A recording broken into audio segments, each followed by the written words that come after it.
কেমন আছেন সবাই? আশা করি ভালো আছেন। আমরাও ভালো আছি।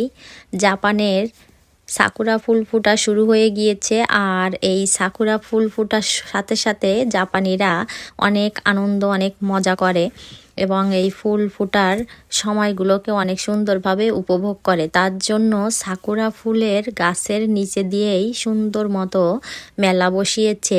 এই যে দেখেন, এই নদীর পাশেই ছোট ছোট মেলা দোকানগুলো সাজিয়েছে। এখানে অনেক লোকজন এসেছে, ছোট বড় বয়স্ক।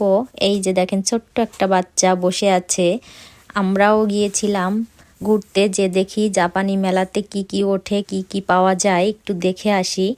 জাপানিজ অনেক খাবারই আমরা খেতে পারি না, কিন্তু তারপরেও দেখতে গিয়েছিলাম, দেখি কি আছে এখানে, কি করছে সবাই। এখানে অনেকগুলো দোকান এসেছিল, ছোট ছোট খাবারের দোকানই ছিল বেশিরভাগই। এখানে বয়স্ক যারা, তারাও দেখেছিলাম যে দোকান দিয়েছে।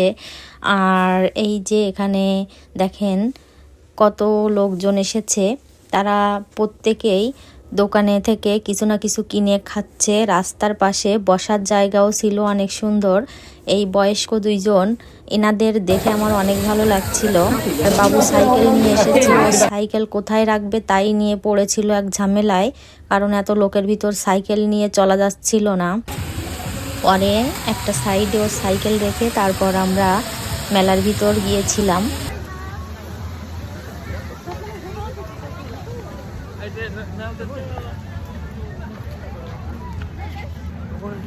বাংলাদেশের মেলা বলতে আমরা সাধারণত ফুচকা চটপটির দোকানকেই বুঝে থাকি, কিন্তু জাপানে হাজার খুঁজলেও সেই ফুচকা চটপটির দোকান খুঁজে পাওয়া সম্ভব নয়। এখানে কিছু পুতুল উঠেছিল, আর এখানে জাপানিজরা দেখেন কত সুন্দর নাচ করছে, ছোট বড় সবাই মিলে